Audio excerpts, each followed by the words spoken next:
Months నుంచి కిమ్స్ హాస్పిటల్లో treatment తీసుకుంటున్న Sritej last 15 days back IC నుంచి రూమ్కి షిఫ్ట్ చేశారు. అతనికి ఇన్ఫెక్షన్స్ అనేది ఏమీ లేకుండా కొంచెం స్టేబుల్గా ఉన్నాడు. ఇప్పుడు 2 weeks నుంచి కూడా కొంచెం రూమ్లో స్టేబుల్గా ఉన్నాడు. డాక్టర్స్ ఇప్పుడు రిహాబిలిటేషన్కి ప్లాన్ చేసి రిహాబిలిటేషన్కి వెళ్తే బెస్ట్. ఇప్పుడు స్టేబుల్ ఉన్నప్పుడే రిహాబ్కి వెళ్ళి ట్రీట్మెంట్ అనేది కంటిన్యూ చేసిన తర్వాత మీరు ఇంటికి తీసుకెళ్ళొచ్చు అని చెప్పారు.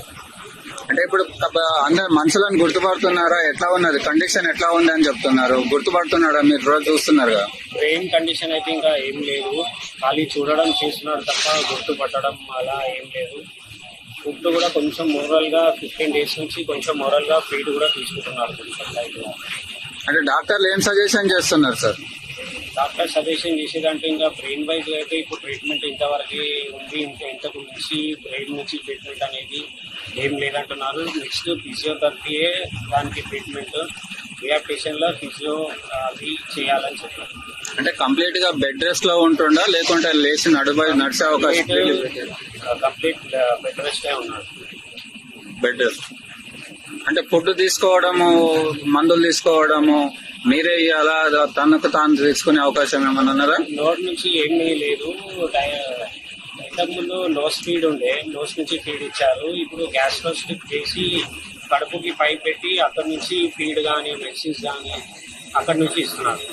మరి అట్లాంటి సీరియస్ కండిషన్ ఉన్నప్పుడు హాస్పిటల్ నుంచి డిశ్చార్జ్ చేసి ఎందుకు తీసుకెళ్తున్నారు? మరి ఇంకా బ్రెయిన్ వైజ్ వేరే కండిషన్ అయితే నార్మల్ గానే ఉన్నాయి. బ్రెయిన్ కండిషన్ కి లాంగ్ టైం పడుతుంది అని చెప్పారు డాక్టర్స్. ఇక్కడ ఉంటే ఇంకా ఇన్ఫెక్షన్స్ అయ్యి అది ప్రాబ్లం అవుతుంది.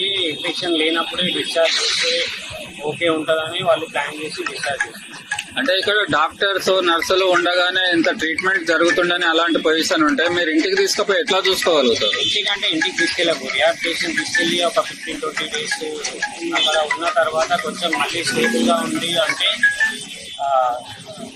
హోమ్ కి తీసుకెళ్తాం. ఈ సంఘటన జరిగి 140 రోజులు అవుతుంది. అంటే వాళ్ళ చిన్న పాప అంటే లాస్ట్ 20 days నుంచి రూమ్ ఐసీలో ఉన్నప్పుడు అయితే అలౌట్ చేయలేదు. ఇప్పుడు రూమ్ కి ఇచ్చాక అలౌట్ చేశారు. కొంచెం పాప ఉంది అన్నయ్య అది ఇది అని అడుగుతున్నా కానీ ఏమి బాబు నుంచి అయితే ఏం చేసుకోలేదు. మీకు గవర్నమెంట్ అభయం ఇచ్చింది కదా, మేమే ఖర్చు పెట్టుకుంటాం అని. ఇప్పుడు గవర్నమెంటే పెడుతుందా, మీరు సొంతంగా ఖర్చు పెట్టుకుంటారా? సెకండ్ డే నుంచి ఫస్ట్ డే నుంచి అయితే మాకు సపోర్ట్ ఫిల్మ్ ఇండస్ట్రీ నుంచి అదే పుష్ప టీం నుంచి వాళ్ళు సపోర్ట్ చేశారు. వాళ్ళు ఇన్స్ట్రక్షన్ తోనే ఇన్ని రోజులు నడిచింది. ఇప్పుడు కూడా వాళ్ళు బిల్లు కొరకైతే మాకుతోని ఏం డిస్ట్రక్షన్ చేయలేదు. మీకు డిశ్చార్జ్ అనగానే వాళ్ళు ఓకే అన్నారు. వేరే ఏం అడగలేదు వాళ్ళు. ఇప్పుడు మీరు ఫైనల్ ఏం చెప్పాల్సుకున్నారు? అంటే బాబు డిశ్చార్జ్ అవుతుంది కదా ఈరోజు. డిశ్చార్జ్ తర్వాత ఎవరు పెట్టుకుంటారు ఖర్చు? వాళ్ళే పెట్టుకుంటున్నారా, గవర్నమెంట్ పెడుతున్నారా? ఎట్లా ఏం డిస్కషన్ అనేది ఏం కాలేదు సార్. ఈ సపోర్ట్ అనేది గవర్నమెంట్ నుంచి అయినా పుష్ప టీం నుంచి అయినా కంటిన్యూ ఉండాలని కోరుకుంటున్నాను. ఎప్పుడు డిశ్చార్జ్ చేస్తారు? ఇవాళ డిశ్చార్జ్ చేస్తాను. చేసింది ఆల్రెడీ, ఇంకా డిశ్చార్జ్ సమ్మరీ అయిపోయింది. ఇప్పుడే వాళ్ళు మెడిసిన్స్ అవన్నీ ఎట్లా యూజ్ చేయాలి అవన్నీ చెప్పారు. ఇవాళ ఎక్కడ రిహాబ్ సెంటర్ ఎక్కడ పని తీసుకెళ్తారు? ఇక్కడ ఏషియన్ సెకండ్